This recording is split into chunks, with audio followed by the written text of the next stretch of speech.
Hey, this is Arthur Hill, Senior Technical Analyst with StockCharts.com. It is Tuesday, January 22nd, and you're tuned into On Trend, the show designed to keep you on the right side of the trend. So what we're going to do today is we're going to talk a little bit about volume and why I do not use volume and that it is not what it used to be. All right, then I'm going to go back through the S&P 500 over the last 10 years or so, and I'm going to look at prior bounces. When did we have like a 10+% surge over a 3 to 5 week period, and what happened after that? How can we play that? And we're going to look at 7 different big bounces and show you how you might have played those. A couple of them were really hard to play, but a couple of them gave us some really nice pullbacks on which to play. So we'll show you what to look for going forward. Now, I'm not a conspiracy theorist, but I do believe that something clearly changed in the markets around 15 years ago, and that has to do primarily with volume levels and the pace of trading. So for instance, today we have 12 exchanges. So when you're looking at volume levels on a price chart, it's usually consolidated volume from all these exchanges. Second, there are 40 plus dark pools, and estimates are that these dark pools account for around 15% of all trading volume. Third, high frequency trading started up around 15 years ago and increased dramatically from 2003 to 2010, and it accounts for around 15% of trading volume, and that is a conservative estimate. And then we have algorithmic trading, which of course is based on computer-run programs and scripts designed to find a pattern and chase that pattern in the markets. And estimates are that that accounts for 60% of trading volume. And that has increased dramatically over the last 15 years. So clearly something has happened over the last 15 years. We can argue whether it's good or whether it's bad, but it's clear that New York Stock Exchange volume is much higher on average now than it was in the early 2000s. So we had, that big surge, of course, in 2007 and 2009, which I'm going to show you next. But, clearly the dynamics have changed in the market. So here's a chart with NYSE volume over the last 20 years. And you can see that, it slowly increased in 1999 into 2000. And then look at 2005. It just started moving sharply higher.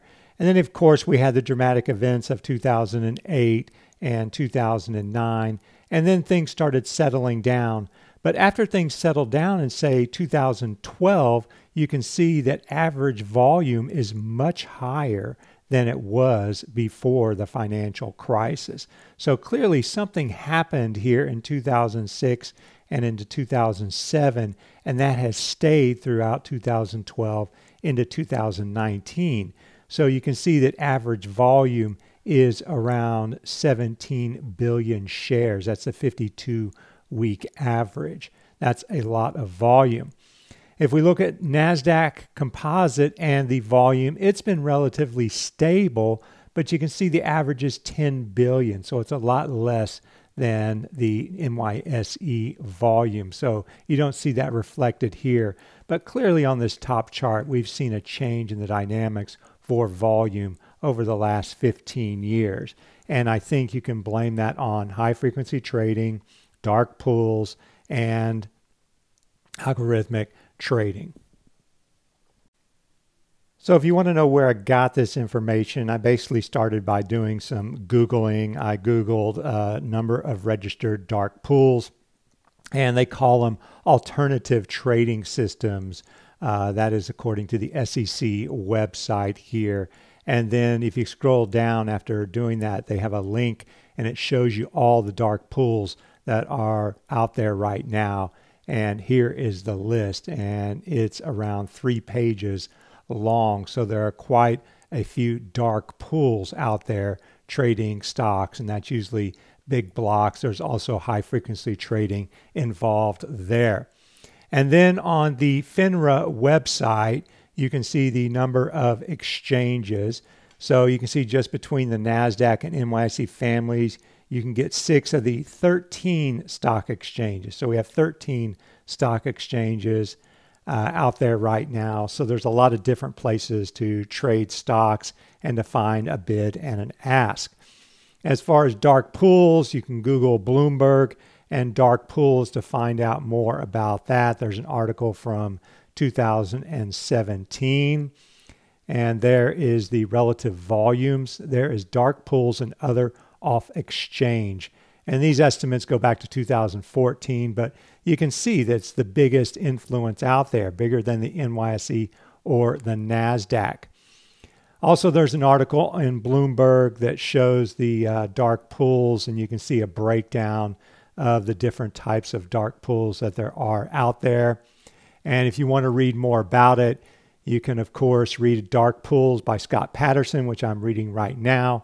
So admittedly, I may suffer from some recency bias because I'm reading about it now. And I'm a little bit late to the party on this, but I just read Flash Boys, and I would recommend reading that if you want to understand a little bit more about volume out there. And this is the reason mostly for me not using volume. I rarely use volume in my analysis. Price you really can't argue about, but volume, where is it coming from? It's hard to say. And then there's a link on CNBC. JP Morgan's Marko Kolanovic estimates that 60% of trading is driven by quantitative or algorithmic computer investing trading. 2008, a bear market bounce and a bullish setup later on. So we're in the midst of a big advance in the S&P 500. And so what I did was I went back 10 years to look at some prior big advances and see how they played out and what we can learn from those going forward. But I think the immediate takeaway is it's not usually a good idea to chase a big advance in a volatile environment and when it's below the 200-day, and it is much more prudent to wait for a pullback. And so we're going to look at some of these and look at some of the pullbacks that were actually playable. So first of all, we have the advance in late 2008. And this was, of course, a bear market bounce, but look at it. It was 27.8%. That is a huge advance in percentage terms. Now, this is a weekly chart, so you can see, we've got an advance that's lasting almost 2 months, not quite. And if you want to draw some trend lines, you could probably make out a rising wedge there. But clearly, this is an important support level in December. And when we broke it, that signaled an end to the advance. But the most important thing, I think, is this high right here. All right, that was the last place the bulls failed. And in order to get this reversal going, you needed to get above that high. And look how far below the 200-day we were when we peaked here in 2009. So we had a little consolidation and another breakdown to new lows. And then we had a humongous advance. All right, that was the advance off of the 2009 low there in March, and it was 39.4%. So when did you chase it? Well, you really didn't have a breakout to speak of until you started getting above the 200-day and above this high here. So you did just edge above that high. But what we got after the initial advance, if you could exercise a little bit of patience, which is sometimes difficult, but you can see we had a really nice falling flag. All right, a correction after a big surge back to the 200-day, and then we had a nice strong breakout there and then continued higher. So you can see the first bounce in 2008 didn't work out. The March bounce was a big, big bounce, but there was a pullback and there was a playable setup after that big surge to allow you to get in. And this is like, if you want to be the early bird, okay, sure, you can pick a bottom here. But if you want to be the second mouse, which gets the cheese because the first one got caught in the trap, then you wait for the pullback and the continuation breakout. And I'm more of a second mouse kind of guy. I want to wait for that pullback and the continuation breakout. Most of the time, I'm going to miss the first move. All right, but that's just my trading style, and that's the way I like it. 2010, a big bounce and a big pullback. And we also had the flash crash. All right, now we move on to 2010. And what I did is I went through the chart year by year of the S&P 500, and I was looking for basically a 10+% advance within a 3 to 5 week period. A very big, sharp advance, and I was seeing what happened after that advance. And so I singled out all of these that happened since the latter part of 2008. And so the next one here is this 11.7% advance we had in July 2010. And prior to that is the May flash crash. All right. And that was blamed on high frequency trading. And we got a really sharp rebound, but then another lower low, a bounce, and another lower low. So we started to form a base there, you can see, from June 2000 until September 2010, excuse me. And it's clear that, you know, if you're a classical trader there, it's an inverse head and shoulders, and we got the breakout there. So there was a base there, there was a pattern to play. All right, but what I'm looking at here is you had this initial surge, you got above the 200-day, and you got right back to that June high, and you failed. All right, so now you get the pullback. And what are you watching on the pullback? All right, well, you're watching where it finds support and where it reverses. So it overshot a 62% retracement if I drew it there. But you can see it did hold above the prior low. So you had a higher low working. And your first signal would have been this breakout here. So that would have been the first place to get in. Then we had the big breakout there in September. All right, so clearly that was reversing an inverse head and shoulders pattern. And then we had a second chance to get in with a pullback into November. And there's the breakout there in December. So that's actually the third chance. You had the first breakout, the head and shoulders breakout, and the third breakout there in early December. But the point is, there usually will be a pullback, and you usually get a playable pullback.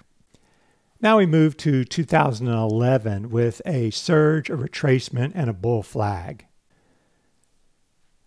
So in 2011, we had a very sharp decline, and that was in August, started in July, and then you broke the 200-day, and you moved sharply lower, and this was a European sovereign debt crisis.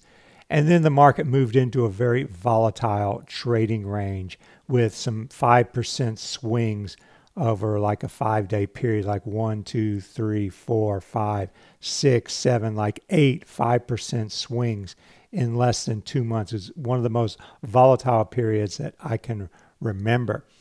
So when we look at this, and we can see some reasons to be cynical on technical analysis, and I find reasons to be cynical all the time. But if you can see here, there's a support break, closed below support, but it didn't hold. We rallied back. All right. And then we broke above resistance, and we broke above the 200-day, and we broke above the 200-day twice. But no, we declined 10% after those breaks. So those breaks didn't hold. So basically you have, a failed support break, a failed resistance break. And this is why it can be dangerous to chase upside breakouts after a big move or downside breaks after a big move. In fact, playing the downside is really difficult when it comes to the stock market because there's an overall bullish bias. Let's just face it. All right, there's an overall bullish bias in the stock market. You're not going to get very far playing the downside. Sure, Jim Chanos and some of these professional short sellers can do it with individual companies, but it takes time, it takes patience, it takes research. Now, looking at this chart, what were the plays here? So you had this big surge, but you wouldn't want to chase it. All right, sure, you had the breakout there, but you moved back down below the breakout. But if you look at this pullback here, look where it reversed, right at the 62% retracement. And so what I'm going to do is I'm going to move now to the SPY chart so we can see the details of the candlesticks. And we're going to focus on the period right here. All right, so we got the surge, the pullback, the surge, and the other pullback. We had 2 pullbacks and 2 opportunities to partake in this without chasing the initial advance. And I think that's the important thing, is without chasing the initial advance. So we can see this big advance started with a piercing pattern and a big surge, and then pulled back. But there's that 61.8% retracement. So when we get into that retracement zone after a big surge, that's when we start thinking, all right, we get around that 50% retracement, we're thinking, all right, now I want to start looking at candlesticks, looking for a reversal. So we get the long black candlestick, we get the inverted hammer, and then we get the gap up. So that is a 3 candlestick reversal there, and that is within the island reversal. There's basically your 3 candlestick reversal, including that gap there. So after that, stalled after the gap for 1 day, and then we had another gap up. So now we have a gap down and a gap up, and that creates the island reversal that you see. So that's the second signal. But if you missed that one, we got a pullback after that. There is a falling flag. And we had a very sharp decline just before the breakout. Look at that. We closed down here. This is the open. This is the close. And then we opened back up at the close and then broke out. So that was a strong breakout, and that led to a nice advance.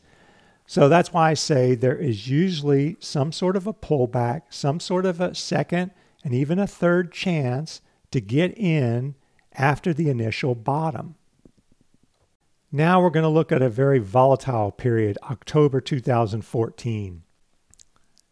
Now there are also difficult environments after a big surge. Now this is October 2014, when from the middle of October to the early December high there, mid-December high, we had a 14% surge.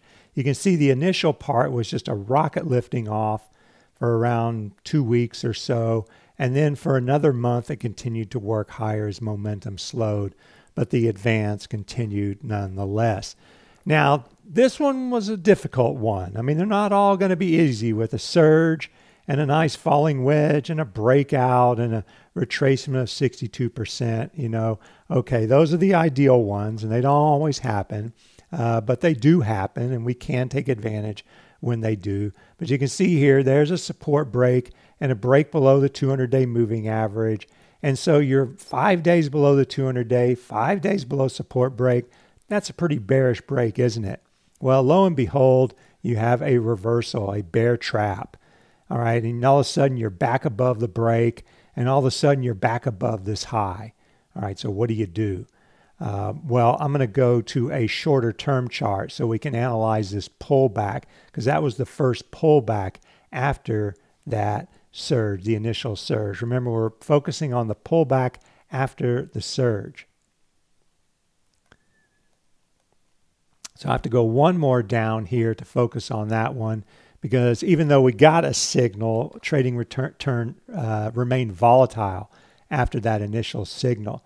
So here's the 14% surge, and then we get the sharp pullback, and we get a long black candlestick. That's an inverted hammer, all right? As its name suggests, it is the opposite of a hammer, because the body is down at the bottom and the tail is at the top.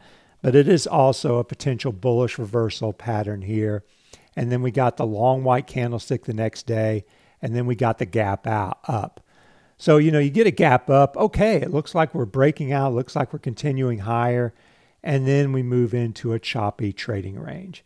So this was not a very good setup or breakout. In fact, if we go up and we look at what happened after that, it was a very frustrating time in the market there. So there's that first pullback that you can see, and there's the breakout, but then we went right back into a consolidation. We got a breakout there into a consolidation, a breakout, but nowhere. And we basically went nowhere from February to August, and then we had that big August breakdown, which is what we're going to focus on next, because we had a sharp rally after that August breakdown. So heading into more volatility and the Brexit vote. All right, so here is one of the more volatile periods in the stock market. It goes from August 2015 until July 2016. And it, of course, ended with the Brexit vote. That was the initial vote for Britain to leave the EU. But let's work from left to right here. So first we got this 13% surge. And, you know, we got a breakout, it appears, and we got above the 200-day. All right, so we're waiting for our pullback, and we get what looks like a nice channel.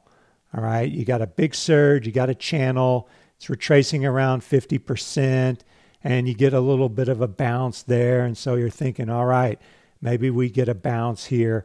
And if we get a breakout, that signals a continuation higher. But we didn't get a breakout. And instead, we went back, and not only did we test those lows, but we broke them, not once, but twice. So we broke that low for 4 days, actually 5 days, and then moved right back above it. Had a breakout here on the way to a 16.7% advance. Now, admittedly, we did have bullish breadth signals in March, and we had to move above the 200-day. So we had some longer-term signals activating in March. But as far as the pullback is concerned, we didn't get the pullback until April there. And we had a pretty nice-looking flag wedge. And, you know, it held above the 200-day, and we got the breakout there. So everything's looking fine and dandy, and we're just ready for a non-event when the British go to vote on Brexit in July or late June 2016. And lo and behold, the polls are wrong and the British vote to leave the EU. So that leads to this sharp decline, but it was quickly reversed. And yeah, there's nothing we can do about this volatility. But I think the lesson to be learned here is that, you know, first of all, it was a British event. It wasn't an American event. And second, you know, it was just a vote. And we can see now it took years to get to nowhere. I mean, we've been 2 years, more than 2 years down the road, and we've gotten nowhere on this. So be careful of what these referendums do to the stock market. It takes a long time for them to actually filter through. All right, but I think the main point is we got the surge, we got the pullback, we got the breakout. Yeah, we're not always going to have a Brexit referendum to flash the whipsaw, but we did move higher after that. So that brings us to 2019. Now what? So there are all kinds of trading styles out there, but basically if you're going for that bottom pick, you're an early bird type of trader. You're looking for that bottom, that oversold bounce. But if you're more like me and you're a second mouse type, then you're going to wait because that first mouse is going to get caught in the trap. And then, of course, you can get the cheese. But I'm waiting for that pullback and that continuation move.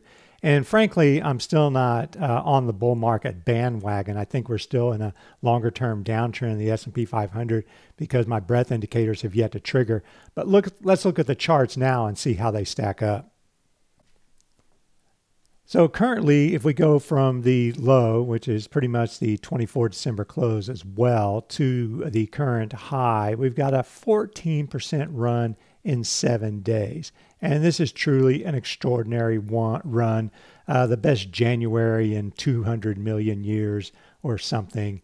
Okay, clearly it's a good run. But if you look at the prior decline, it's still 16%. All right, this advance is still in the shadow of the prior decline. All right, a lot of us, including myself, were marking, first resistance at broken support. I was using some classic technical analysis, and the 50 to 62% retracement was also there. And I marked that as the first potential resistance level. Potential is the key word, because if you look at this level here, this is where the bears won out. All right, it's not where the bulls failed. It's where the bears won out when we broke support here to signal a continuation lower.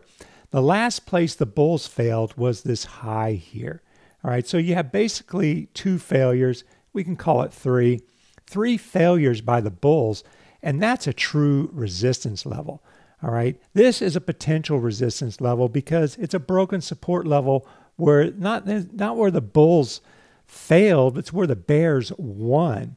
Now here's where the bulls failed in that 2800, 2820 area. We got the 200-day as well. So right now, as it stands, we're well below the 200-day. All right, we're well below true resistance, and we're overbought. All right, so I think the longer-term trend is still down, and I think we're overbought, which makes it a very dangerous point to be. Now, yeah, of course, we're overbought here at 2,600, and we're even more overbought at 2,675. But the main question is, does this advance have a long-term, does it change the long-term outlook? And the short answer is no, because we haven't broken a true resistance level. So far, it's an oversold bounce. So at this point, what I'm going to do is say, okay, well, if we get, say, a retracement, maybe back to 25.50, a pullback, and then we get some sort of a candlestick reversal here and some sort of a breakout, all right, then I might be interested in playing this advance. And it could still be a bear market advance. Could be an ABC counter trend advance. But the main point is I want to see a pullback, and then I want to see a nice strong upturn from that pullback to signal a continuation higher. So this is where the early birds are active. But the second mouse types are waiting for this pullback or waiting for the market to come to them, waiting for the opportunity, and that's where I'm going to be. I'll take it one day at a time. But the bottom line is I still remain in the bearish camp as far as the broader market indexes are concerned. The S&P 500, S&P Mid Cap 400, S&P Small Cap 600. On Friday in the weekly market review and outlook, I showed some momentum stocks that were hitting new highs or near new highs. They were the true leaders in the market. Citigroup is not a true leader. So I think there's still more pockets of weakness than strength out there.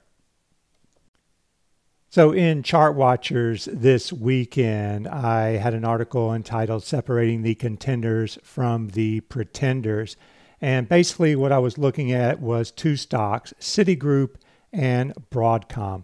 And if you look at Citigroup, sure, we got a 30% advance here, but look where we are. All right, we're right back to the last place the bears asserted control with that break, that support break.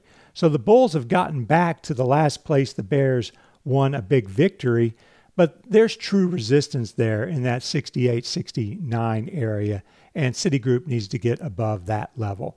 But I basically pointed to three benchmark levels. You had the October-December low, you also had these highs here, and you had the 52-week high. And if you look at Broadcom, it was acting completely different. All right, you see it has a higher low from October to December. Citigroup did not. It has a breakout there in mid-December. Citigroup did not. And it's near a 52-week high. So Broadcom is the clear leader here, and Citigroup is not. So as far as the playable pullback is concerned, there are basically four things we want to look for. We want to go on alert when we near that 50% retracement. All right, if we pull back here, once we get to that 50% retracement, then we get our ears and eyes open for a potential reversal. Look for a possible falling flag or falling wedge to take shape, and then a breakout from that wedge trend line or flag line would be bullish. You can also look for candlestick reversal patterns or something like a gap down consolidation for a couple of days and a gap up, some sort of 3 or 4 day reversal pattern, possibly near that retracement. Also, if we get near that retracement, look for stocks and sectors that are holding up relatively well during the pullback because they could be the leaders on any bounce. So that concludes this edition of On Trend. Thanks very much for tuning in. Have a great trading day, and remember to stay on the right side of the trend.